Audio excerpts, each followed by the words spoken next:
오늘 예배 가운데 나오신 분들에게 신앙 고백을 어떻게 하시냐고 묻는 건 참 실례라고 생각이 들지만 여러분들은 또 나는 어떻게 신앙 고백을 하고 있습니까? 성경에 보면 믿음의 선진들의 모습을 보면 신앙의 고백들이 참 다양하기도 합니다. 최소한 우리가 예배 드릴 때 일주일에 최소한 한 번은 신앙 고백을 합니다. 사도신경을 가지고 신앙 고백을 하기도 합니다. 관심이 더 있으신 분들은 매일마다 사도신경으로 신앙의 고백을 하기도 하겠지만 우리가 이 사도신경을 고백할 때마다 정말로 이 사도신경에 의미하는 바가 무엇인지를 곰곰이 생각해가면서 곱씹어가면서 신앙을 고백하고 있는가, 아니면 그냥 주문 외우듯이 그냥 내 입에 달라붙어 있으니까 그것을 쭉 뽑아내듯이 그렇게 하고 있는가 하는 생각을 해봅니다. 오늘 한 여인을 통해서 이 여인이 어떤 신앙의 고백을 하고 있는지, 또 어떤 상황에서 이 고백을 하고 있는지 우리가 알아보고 우리의 삶에 좀 적용하고 싶습니다. 눕기는 4장밖에 되지 않는 짧은 말씀이지만 이 4장밖에 되지 않는 말씀이 우리 가운데 시사하는 바가 적지가 않습니다. 눕기의 첫 시작을 보면 사사들이 치리하던 때라고 기록을 하고 있습니다. 룻이 살아있을 때 어떤 사사가 그 땅을 치리했는지는 정확하게 알 수 없지만 성경은 사사 중 한 사람이 그 땅을 치리하던 때라고 소개를 하고 있습니다. 우리가 사사들이 치리하던 때 이렇게 생각하면 어떤 생각이 먼저 드십니까? 긍정적이고 뭔가 소망이 있고 이런 생각보다는 어둡고 좀 암울한 생각을 먼저 하게 됩니다. 왜냐하면 사사들이 치리하던 그때에 하나님의 백성이었던 이스라엘 백성들이 하나님 말씀에 순종하기보다는 하나님 앞에 불순종하는 삶을 끊임없이 반복해서 살았기 때문입니다. 그럼에도 불구하고 하나님께서 이 백성들을 사랑하셔서 회개할 기회를 주시고 또 주시고 또 주시고 하나님이 세우신 사사들을 통해서 다시 회복시켜 주시지만 여전히 우상을 숭배하는 자리로 다시 돌아가는 이스라엘 백성들의 모습을 확인할 수가 있습니다. 바로 이런 혼란스러운 시대에 그때에 오늘의 주인공인 룻이 등장합니다. 그런데 더 읽어보면 사사들이 치리하던 때 그 뒤에 붙어 나오는 말씀이 더 우울합니다. 그 땅에 흉년이 들었다고 말씀합니다. 성경을 읽다가 흉년이 들었다고 나오면 단순히 비가 오지 않아서 추수하는 양이 적어졌다는 말씀을 하는 것이 아닙니다. 하나님께서 하나님의 백성들에게 말씀을 듣지 않을 때 먼저 하시는 것은 하나님께서 말씀으로 하십니다. 하지만 말을 듣지 않으면 하나님께서 물리적인 방법도 사용하십니다. 흉년이 들었다는 것은 무엇인가 이스라엘 백성들 안에 문제가 있고 그 문제를 고치시기 위해서 하나님께서 흉년을 허락하신 것이라고 우리가 볼 수가 있습니다. 하나님께서 징계하시고 심판하실 때 그러면 어떻게 해야 할까요? 그 징계와 심판을 받아들이고 하나님 앞에 회개하고 돌이키는 것이 가장 빠른 길입니다. 우리가 때로는 이 문제를 해결하기 위해서 도망가고 회피하는 때가 있습니다. 도망가고 회피하면 이 문제를 해결할 수 있습니까? 절대로 그 문제를 해결할 수가 없는 것입니다. 바로 이런 때에, 이런 분위기 속에서 하나님 말씀에 순종하고 돌아와야 할 그때에 한 가족이 이민을 떠나게 됩니다. 첫 시작부터 신앙의 고백과는 좀 동떨어진 내용과 같은 생각이 듭니다. 회개할 기회를 주셨는데 그 회개할 기회를 내려놓고 그냥 회피한 것입니다.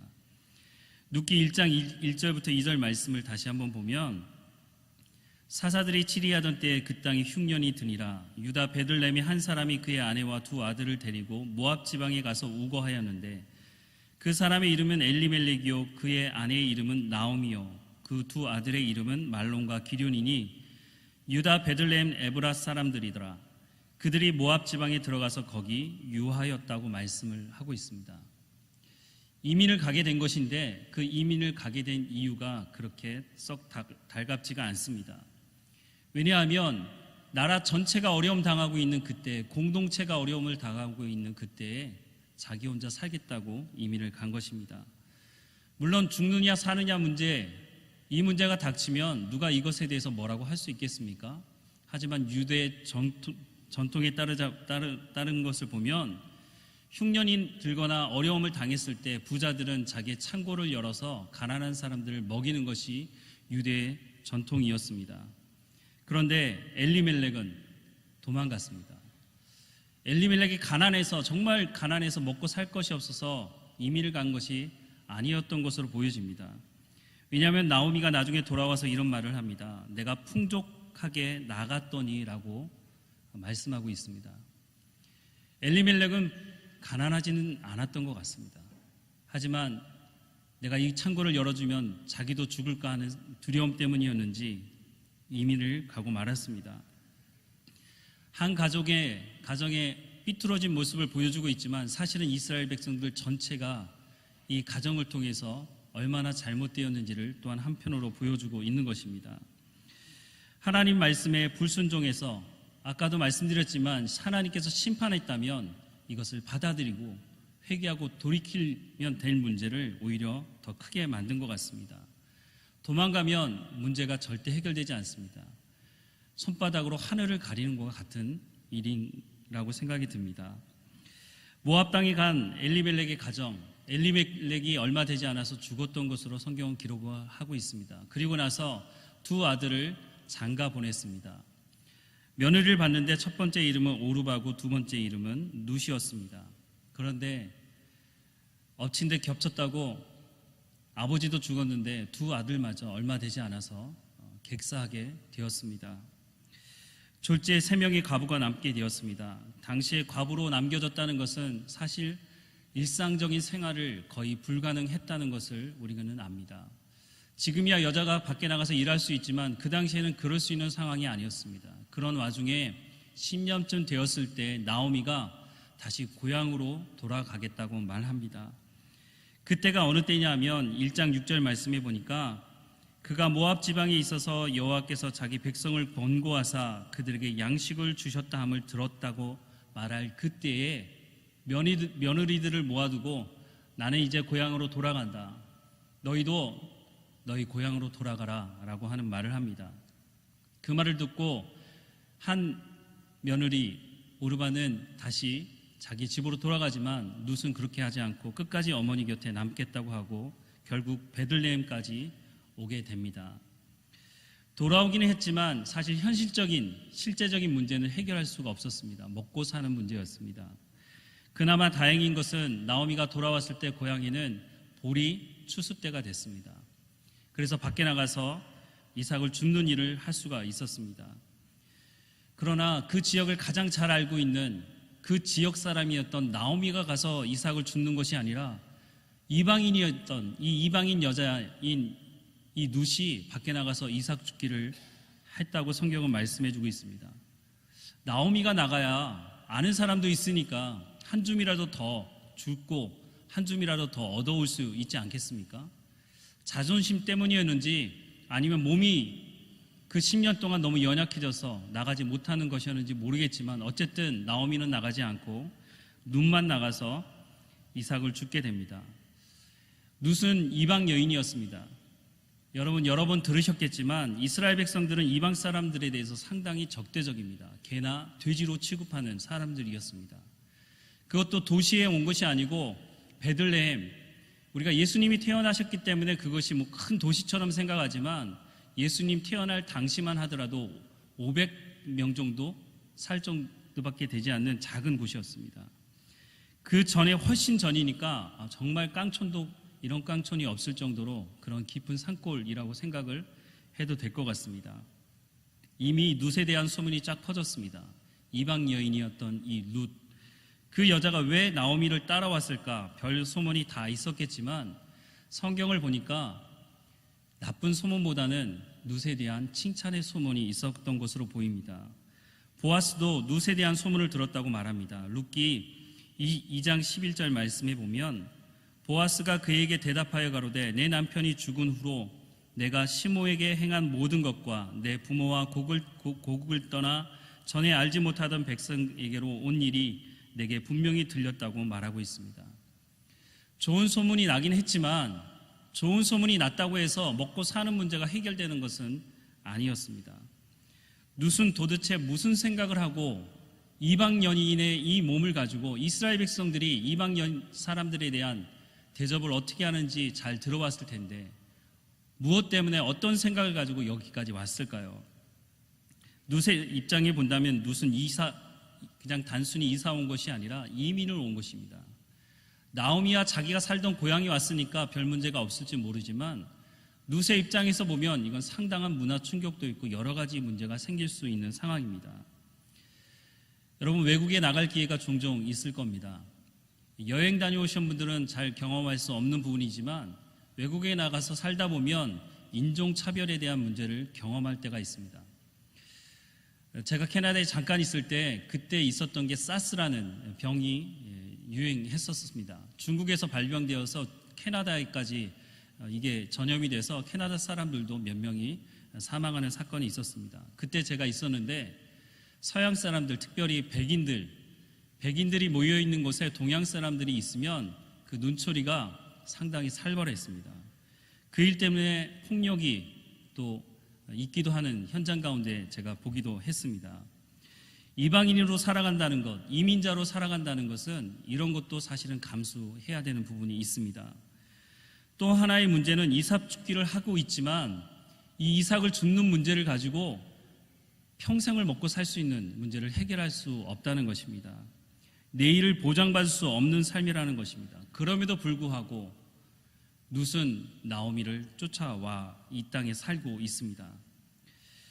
혹시 지금쯤 돼서 사람들의 주변 눈초리를 보면서 야, 내가 실수했다, 오르바처럼 그때 그냥 모르는 척하고 못 이기는 척하고 그냥 내 고향으로 돌아갈 것, 이런 혹시 후회를 하고 있지는 않을까요? 이제 앞으로 나갈 수도 없고 뒤로 후퇴할 수도 없는 그런 상황에 놓이게 되었습니다. 누구에게도 도움을 구할 수도 없고 도움을 받을 수도 없는 그런 상황이었습니다. 바로 그런 상황에서 그나마 보아스의 도움, 배려를 받고 있지만 그것도 영원할 거라고 어떻게 보장할 수가 있습니까? 지금은 그렇다 치고 나오미가 나이가 적지 않은 것 같은데 객관적으로 본다면 룻보다는 나오미가 훨씬 더 먼저 죽게 될 것인데, 그러면 나오미가 죽고 난 이후에는 그럼 어떻게 살아가야 하겠습니까? 다시 그때 고향으로 돌아가야 됩니까? 룻이 당면한 현실이 이런 상황들입니다. 그런데 룻기를 읽다 보면 룻이 이런 상황 가운데 놓여 있음에도 불구하고 전혀 이런 상황을 의식하지 않는 것 같아 보입니다. 희망이라곤 소망이라곤 아무것도 없어 보이는 그런 상황에 있지만 자기가 지금 해야 될 일들을 미루지 않고 밖에 나가서 잘 하고 있는 모습을 보게 됩니다. 현실, 지금 룻에게 놓여져 있는 이런 불확실하고 소망이 없고 정말 어려운 현실인데 이 현실을 룻은 그대로 받아들이고 있는 것처럼 보여집니다. 룻은 나가서 보아스의 밭에 나가서 이삭을 죽게 됩니다. 보아스는 참 좋은 사람이었던 것으로 보여집니다. 그 보아스가 참 좋은 사람이긴 하지만 나오미의 가까운 친척도 아니고 먼 친척이었던 것으로 보여집니다. 아무리 가까운 친척이라 할지라도 경제적인 이 문제가 딱 발생이 되면 등 돌리는 사람들이 한두 사람이 아니지 않습니까? 피를 나는 형제들조차도 이 돈 문제, 경제적인 문제가 딱 대두가 되면 칼을 들고 설치는 판입니다. 그런데 보아스는 룻에게 이 이삭을 줍도록, 충분히 줍도록 배려를 해주고 있습니다. 단순히 이삭을 줍는 차원이 아니라 혹시나 남자들이 다른 일을 할까봐 그것까지 차단하고 자기가 행할 수 있는 모든 권한을 동원해서 룻을 보호하고 있습니다. 일단은 배를 채울 수 있게 되었습니다. 그리고 집으로 돌아가서 어떤 상황이 벌어졌는지 나오미에게, 그 시어머니에게 이야기를 해줍니다. 이 소식을 들은 나오미가 일말의 소망을 가져봅니다. 그것은 이 룻을 보아스의 결혼 상대자로 생각을 한 것입니다. 그런데 갈수록 태산입니다. 내일 일이 어떻게 될지도 모르는데 이방 여인인 이 룻에게 너무 과한 것을 요구하고 있지 않은가 하는 생각을 해보게 됩니다. 지금 같다면 아마 당장이라도 며느리가 짐 싸서 나갈 그런 상황의 이야기를 하는 것입니다. 정상적인 방법, 선을 주선하거나 정상적인 방법을 동원하는 것이 아니라 추수가 다 끝난 이후 그 저녁에 목욕 재개하고 향수를 몸에 바르고 보아스의 발치 밑을 이불을 들고 그 안에 들어가라고 하는 말을 룻에게 하는 것입니다. 만약 여러분이 룻이라면 어떻게 이 말을 들으시겠습니까? 어머니가 말씀하니까 무조건 순종해야지. 요즘 그런 며느리 있다면 당장이라도 아마 아들이 있으면 결혼시킬 겁니다. 정말 말도 안 되는 상황이 벌어졌는데 더 정말 놀라운 것은 룻이 그 말을 듣고 순종하고 있다는 것입니다. 룻이 그 말을 듣고 그날 저녁에 그 말 그대로 가서 그렇게 행하는 모습을 보게 됩니다. 룻이 앞으로 될 일을 어떻게 하나님께서 얘기해 주신 적이 없습니다. 네가 이렇게 하면 다윗의 조상이 될 거라고, 더 나아가서는 예수 그리스도의 조상이 될 거라고, 그런 얘기를 들어서 이 일을 한 것이 아니었습니다. 정말 말도 안 되는 일이지만 룻이 이 일을 실제로 행했다는 것입니다. 룻이 이 자리까지 올 수 있었던 중요한 신앙의 고백을 오늘 본문이 이렇게 기록을 하고 있습니다. 16절과 17절 말씀에 보면 룻이 가로되 나로 어머니를 떠나며 어머니를 따르지 말고 돌아가라 강권하지 마옵소서. 어머니께서 가시는 곳에 나도 가고 어머니께서 유숙하시는 곳에 나도 유숙하겠나이다.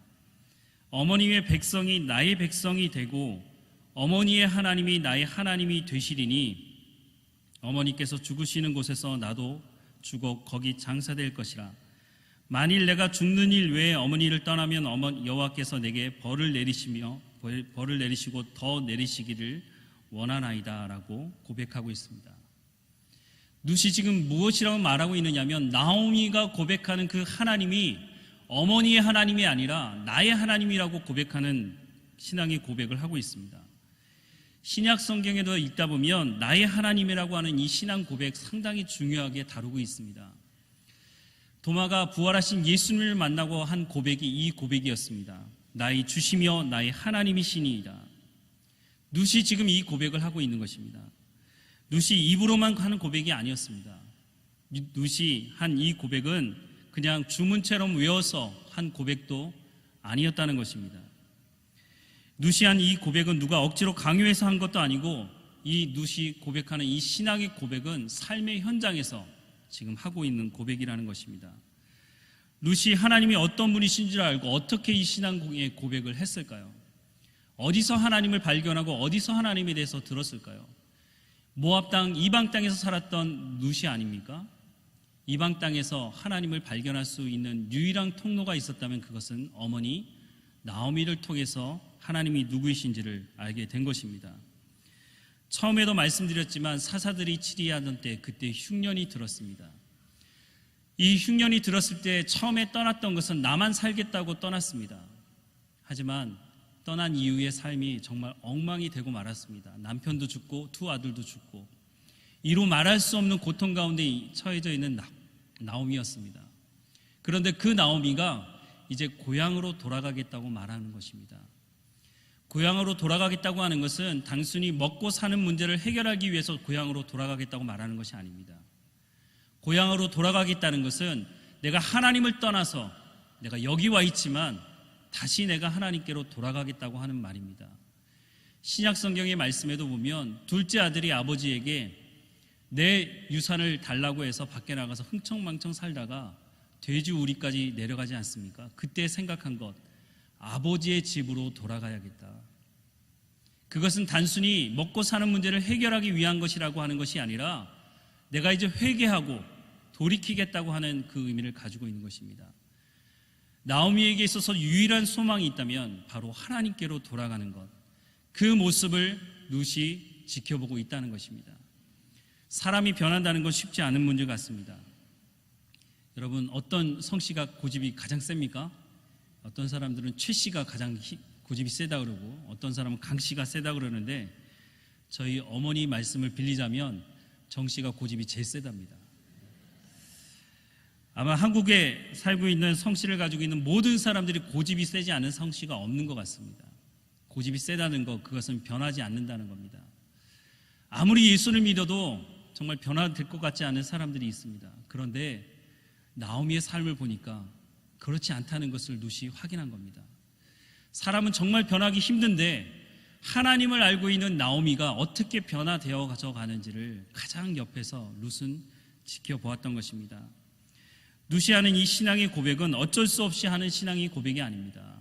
누시 하는 이 신앙의 고백은 순간적인 충동 때문에 어머니가 불쌍해서 하는 고백도 아니라는 것입니다. 정말 진지하게 하는 고백입니다. 모압 땅에서도 이 신앙의 고백을 했을 뿐만 아니라 오히려 돌아와서의 상황이 더 열악하고 더 좋지 않은 상황입니다. 그런데 그 상황 속에서도 룻은 여전히 이 신앙의 고백을 지켜가고 있습니다. 룻에게 내일은 이삭 죽기가 해결해 주는 것이 아니었습니다. 룻에게 있어서 내일은 시어머니였던 나오미가 해결해 주는 것도 아니었고 보아스에게도 달려있는 것이 아니었습니다. 어떻게 보면 룻이 어쩌다 봉잡았다 이렇게 생각이 들지 모르지만 그것에 달려있지 않다는 것입니다. 룻에게 있어서 내일은 하나님에게 달려있다는 것을 룻은 분명히 알고 있는 것입니다. 그래서 룻이 고백하는 것이 하나님이 나의 하나님이라고 고백합니다.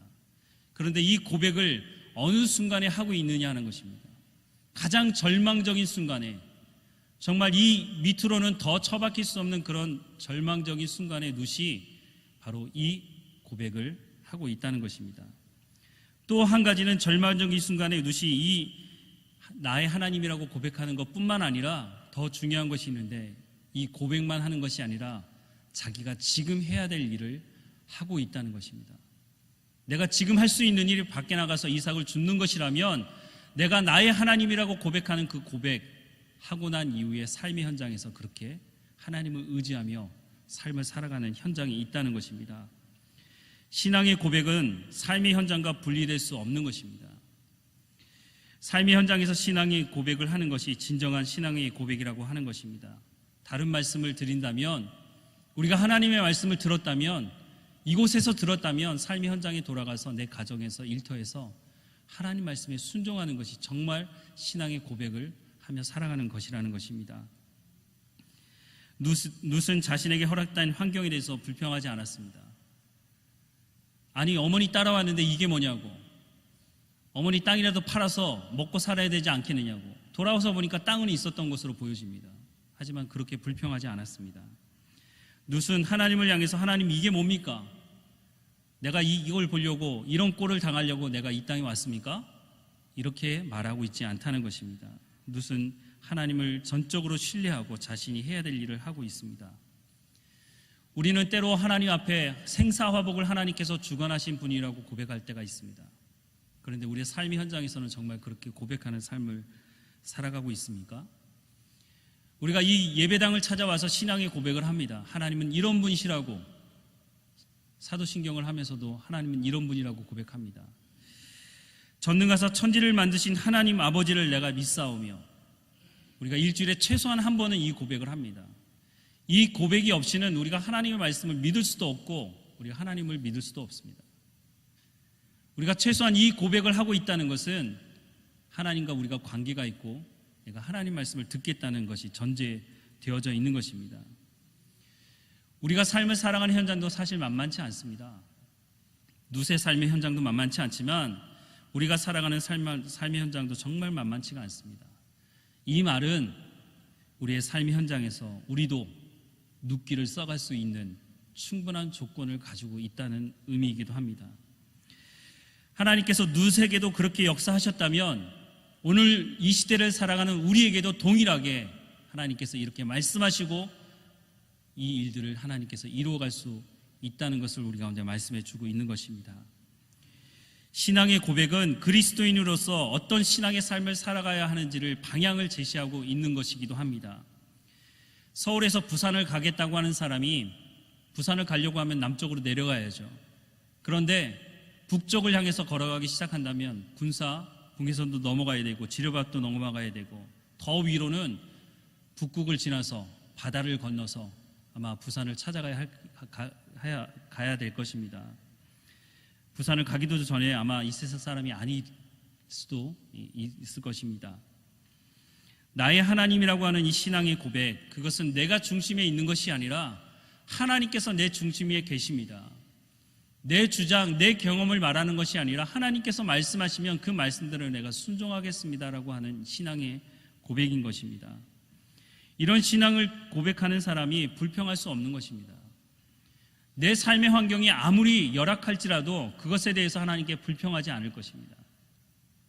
항상 기뻐할 수 있는 이유가 바로 하나님이 나의 하나님이시기 때문에, 온 천지 만물을 창조하신 그분이 다른 사람의 하나님이 아니라 나의 하나님이시기 때문에 내가 기뻐할 수 있다고 말할 수 있는 것입니다. 내일 일이 불확실하지만 그래서 오늘 삶을 낭비할 수 없는 것이 바로 하나님이 나의 하나님이시기 때문인 것입니다. 왜냐하면 하나님께서 우리의 삶을 책임지시기 때문입니다. 우리의 삶은 오늘의 삶의 현장으로 끝나는 것이 아니라 하나님이 약속하신 대로 영원한 하나님의 나라로 우리가 가게 될 것을 약속하고 있기 때문입니다. 누시 처한 상황, 현실적으로는 정말 절망적입니다. 더 이상 아무것도 할 수 없는 소망이라고 하는 것을 전혀 찾아볼 수 없는 그런 상황입니다. 그런데 그런 상황 속에서 룻은 어머니의 하나님이 나의 하나님이라고 고백하고 있는 것입니다. 내가 이 신앙 고백을 했다고 해서 당장 상황이 바뀌는 것은 아닙니다. 우리는 이렇게 신앙을 고백하면 당장 내 환경이 다 바뀔 것처럼 그렇게 기대하지만 사실 그렇지 않습니다. 초대교회 성도들 중에는 이 신앙의 고백을 분명히 했지만 이 땅에서의 삶의 마지막이 사자에게 물려 죽는 현장이기도 했고, 갖은 고문을 당하면서 생을 마감하는 현장이기도 했습니다. 신앙의 고백을 잘하면 하나님이 나의 하나님이십니다 라고 고백을 잘하면 갑자기 모든 문제가 해결이 되고 잘 먹고 잘 살게 된다고, 그렇게 된다고 드리는 말씀이 아니라는 것입니다. 그리스도인의 삶이 이 땅에서의 끝이 아니라 영원한 하나님의 나라로 연결된다고 성경은 말씀해 주고 있습니다.